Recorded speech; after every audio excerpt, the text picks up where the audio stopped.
All right, what's up, guys? Lehigh Tutoring.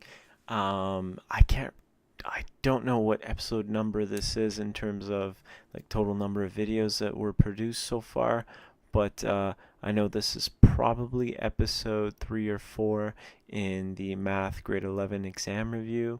The reason why I'm posting the Grade 11 exam review now being like it's my birthday essentially.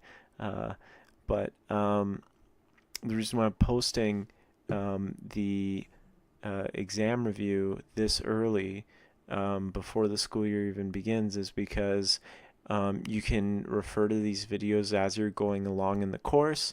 And because you're reviewing for these videos or through these videos, I think that will give you an advantage when it comes to not only going through the material during the school year, but then once you reach the exam, you'll be so ready. I don't want you guys to be going through this material um, with a mindset where you're frustrated and you're frustrated and you're trying to finish all this material in one shot and cram, right? So today, what we're doing is we're going with part 3, okay? And that's on radicals. If you want to check my previous video, I worked and finished functions and transformations where I had to sketch and I had to find things like the vertex, right? Quadratic formula, the tests on the discriminant, the conditions. Check it out. It is the previous video. Check it out. Grade 11 Math Exam Review, Functions and Transformations. Okay, today radicals. So express as a mixed radical in simplest form, root 72, no problem. Okay, so remember this. When you are dealing with simplification of radicals, really this is just a square root. What you're really wanting to do is you want to split the term inside the square root as a perfect square, okay, perfect square, and something else, right? So, off the top of my head, and you're not going to get this, you might not get this perfect right off the get-go, but it comes with just trying out things. So, what I mean is, okay, so you got 8 and 9. When they multiply together, I remember that they get 72. So, let's see. What you want to tend to do is you want to get a perfect square and a prime number, right? So 9 is a perfect square. So 4, 1, 4, 9, 16, 64, did I miss something? 49, 64, 25, I missed 25, 36, 49, 64, you get the idea. Those guys where you can take the square root. Now I want you to pick up your calculator and take the square root of each of those numbers. You're going to get a clean number, right? So what we do is we call each of those guys a perfect square. So what you want to tend to do is you want to get like a perfect square times something like a prime number, right? A prime number is something which is divisible only by itself and 1. That should be the simplest form. Obviously, 8 is not a prime number, right? But 9 is a perfect square. So maybe there's another combination, possibly, that could work. And one thing that comes to mind right now is that I can split 8 up, right? Watch this. So if I can split 8 up, I can split it this way, 2 times 4. Well, 2 times 4 times 9 then is 72, right? Because 2 times 4 is 8. 9 times that is 72. So why don't we play around a little bit? What's 9 times 4? 36, right? So is that a perfect square? Absolutely, it's right here, right? So 36 is a perfect square. 2 is a prime number. Freaking amazing. So what's the square root of 36? 6, right? So if I can pull that out, I get 6 root 2, and that's my simplification. Done, right? I'm done. So that is that. Now, the next one is even easier, right? So 5 root 8. Well, 8 can be written as 4 times 2, right? We had that decomposition right there. So 4 times 2, well, 4 is the square root of 4 is 2, right? So I can pull that out, and it'll be 5 times 2 on the outside. Root 2, what's 5 times 2? 10. 10 root 2, done. Next, C. Root 48. Square root 48 equals, this is just off of experience.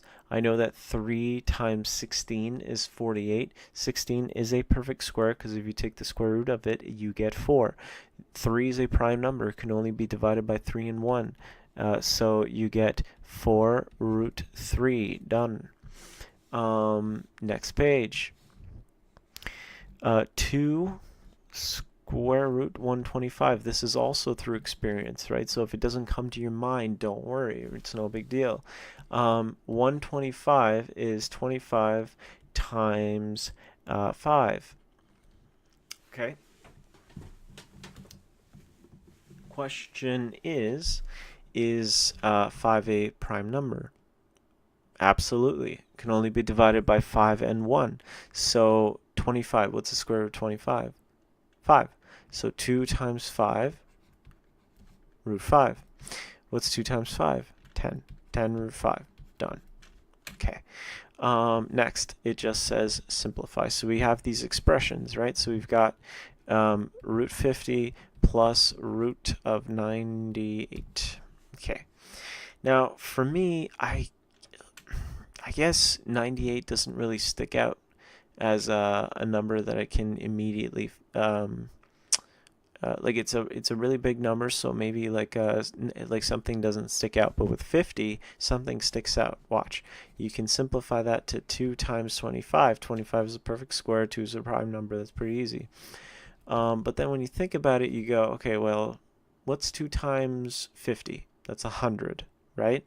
So just decrease it a little bit. 2 times 49. That's 98. Is 49 a perfect square? Absolutely, right there. So remember, if they're asking you to simplify mixed radicals, it's got to be something nice, right? So we've got 2 times 49. Now, the reason why they say simplify in this question, you'll see in a moment. What's the square root of 25? 5. 5 root 2, okay, plus 49, square root of 49 is 7. 7 root 2. Okay, now going back to the simplifying part. Why are they saying simplifying? Well, we've got common factors, you see. So the easiest way I read it, if you're totally new to simplification and like terms, just think of it as 5 apples, right? Plus 7 apples. How many apples you got? You got 12. 12 apples, and that's it. Okay, so that's 2a. Next, do I have room? Okay. Okay, so now we've got b. I think I have room. 4 root 3. Okay, and I hate the fact that you have a multiplication sign here. Why don't I just do a dot? And please, for your assignments, just do a dot. It's fine. Okay.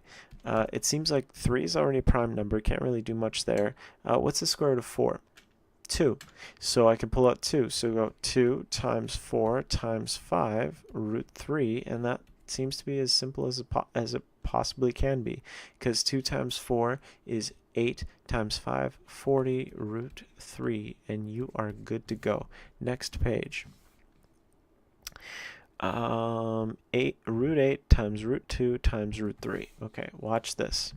So root 8, okay, and we already simplified root 8, right? What was it? Do you remember?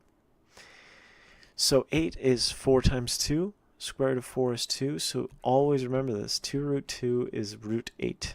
Okay, so what is x times x? X squared, right? So something times itself is itself squared.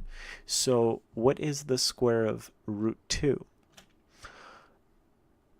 To ask it in a better way, what does the square and the square root do to each other? what do they do to each other?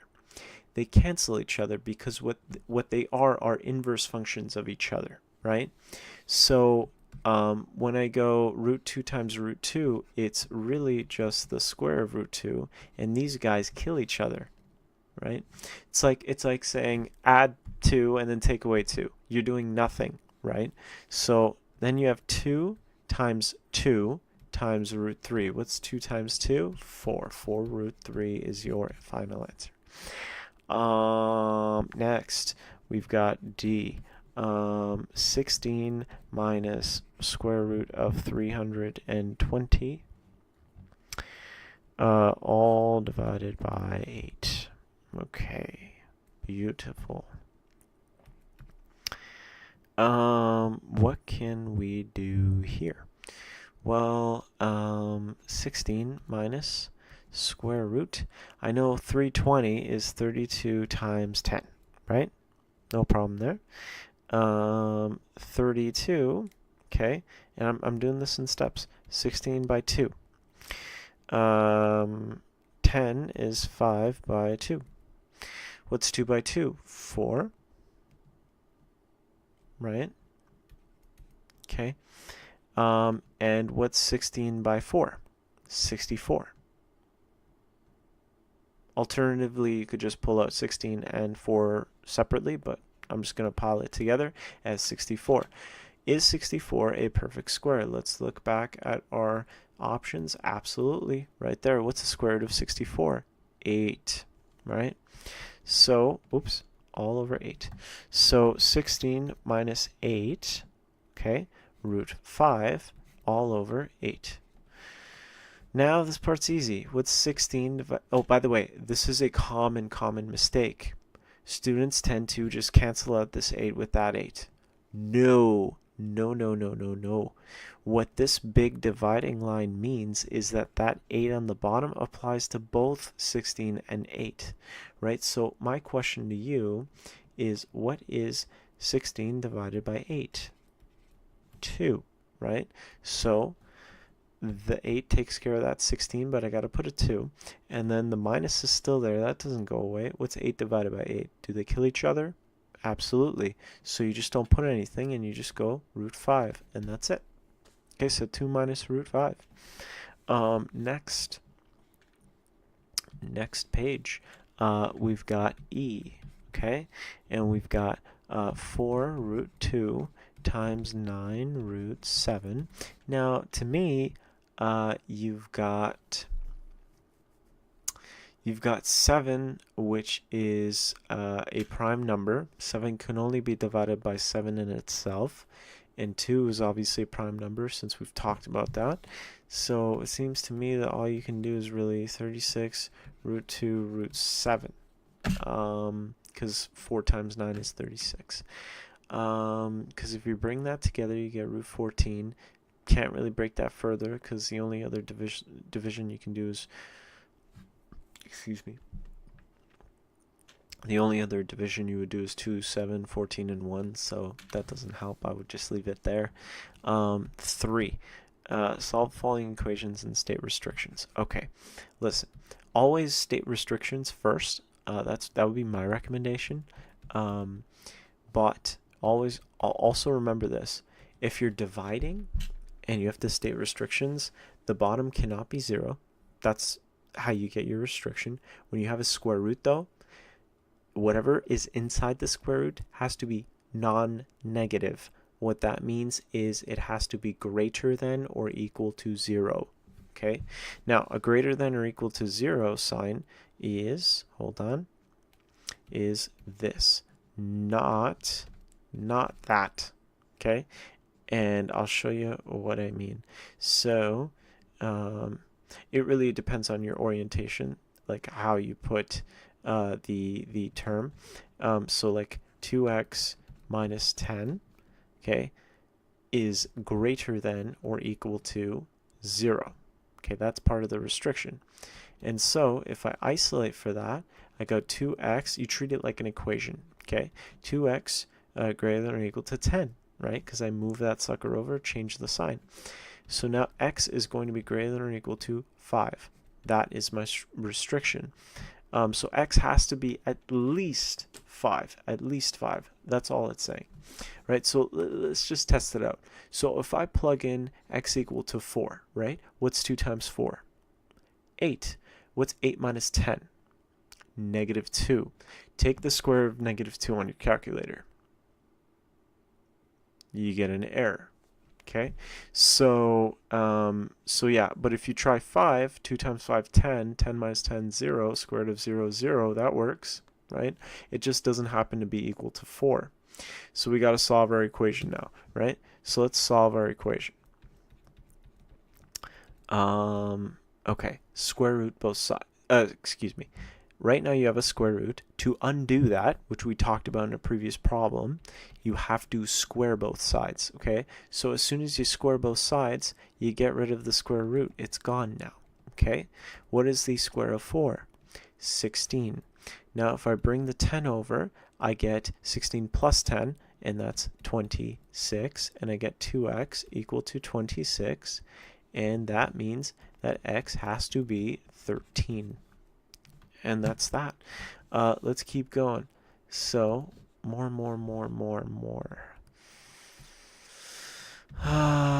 Square root of 2 minus x minus 8 equals 2, 3. Now, same thing. 2 minus x has to be greater than or equal to 0, which means that 2 has to be greater than or equal to x. Or alternatively, what that means is if you mirror it, that means x has to be less than or equal to 2, right? So it has to be 2 or less. If you have anything else, you are screwed, right? So so like for example, if you put let's see, is that right? 2 greater than or equal to 0 seems legit.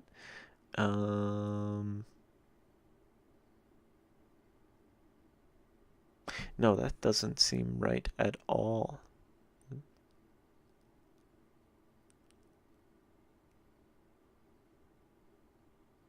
Two minus x greater than or equal to 0. And so x has to be less than or equal to 2. Oh, no, that makes sense. That makes sense. Because if I put 3, that's not in this interval. And so if I put 3, it's 2 minus 3, negative 1. Square root of negative doesn't happen in real numbers. Okay, so we're good. Brain fart. It is 3:20 in the morning, so on my birthday, by the way, so don't blame me for this. So that's the restriction. And so now we got to isolate. We got to solve. Okay, so we bring the 8 over, then you get 3 plus 8. So you get 11. Root of 2 minus x. You got to, again, square both sides to get rid of that square root. So you get 2 minus x equal to the square of 11. That's 121. Now, just swap x with 121. That's literally it.